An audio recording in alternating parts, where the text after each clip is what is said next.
Hey guys doing? It's June 25th, 2019. Hoping you're having a wonderful day. A blessed day indeed. And it is a blessed day. It is definitely a blessed day. It's warm. It feels good outside, doing some yard work. Life is good. Life is good indeed. I want to talk about the U.S.-Iran situation, all right? Because that's not getting any better. It really isn't. The situation is deteriorating far beyond our control, okay?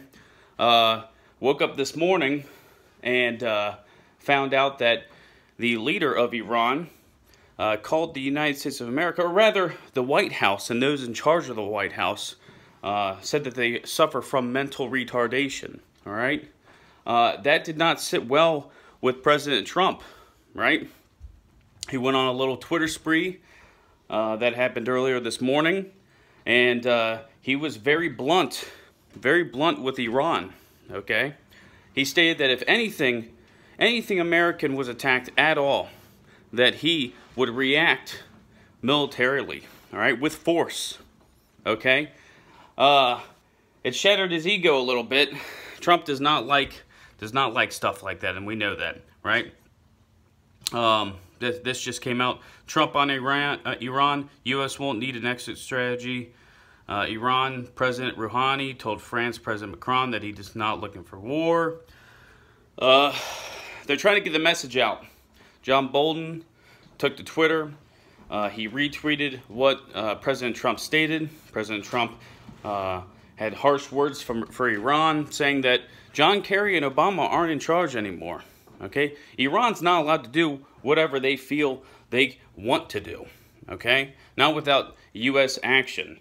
And I think one of my theories about the whole strikes against Iran and how Trump called them off, I thought, hey, you know, maybe this is one last-ditch effort that Trump is trying to give Iran, and he's trying to get them to come to the table. He says, hey, look, I was ready to order a strike. The strike was about to go through. Last minute, I called it off. Okay, come to the table. Come to the table, because if this happens again, I'm going to use military force no matter what. And almost immediately, we had some rumors of reports come out that something like that did actually occur. Now, this wasn't confirmed, okay? But those reports stated that Iran almost immediately stated that they rejected those claims. They rejected this offer by President Donald Trump, okay? So, if that is to be believed, Iran isn't backing down. Iran, after these last rounds of sanctions that came out Monday, they've stated that, you know, the door for diplomacy is shut. It's shut forever. It's done. And if you don't have diplomacy, what's left other than war? I mean, we technically could stall and just have a harsh peace for the next couple decades, but that's not going to happen, all right? There's too many people that want a war between the United States of America, between its Western allies, and Iran, okay? Now, Russia and China seem to be siding with Iran and calling for calm and peace. They want the U.S. to stop ratcheting up tension, all right? This could be a very bad situation if it comes to this, all right? I definitely believe it. It's not like this is just going to keep on going and nothing will occur, all right? Another plane's going to be shot down. More tankers will be hit, all right? They're going to pass the 20% enrichment of uranium come July 7th, okay? They're not going to follow the Iranian deal that they had with the European side. That ends July 7th as well, I believe, you know? So we're sitting at a couple options here. There's only a couple options. Okay, don't kid yourself. You know, we've got harsh peace, which is basically how the Middle East stands. If there is no war going on, that's exactly how they stand, and that's how they've stood for a long time. We've got harsh peace as number one, which isn't good, but you know it's better than war. Two, we have the U.S. and its Western allies decide to strike Iran. Whether it's through a false flag or it's through an actual incident involving the IRGC. Now, to piggyback off of that, we're seeing multiple UK warships that are heading towards the Persian Gulf as we speak right now. Okay, so that adds a little bit more validity to that notion. Another option is once they pass that 20% enrichment, they break off the Iran nuclear deal completely with the Europeans.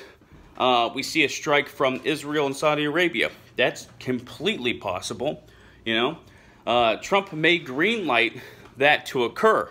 And he may greenlight that to occur because if Israel and Saudi Arabia strike Iran, and then the U.S. goes in after and forms a sort of coalition against Iran, you can't really blame Trump for this war. Now, I don't know if I buy everyone stating that Trump will never start a war because he's too busy trying to get reelected. Wartime presidents get elected all the time. More often than not, they do. So I don't understand that way of thinking, honestly.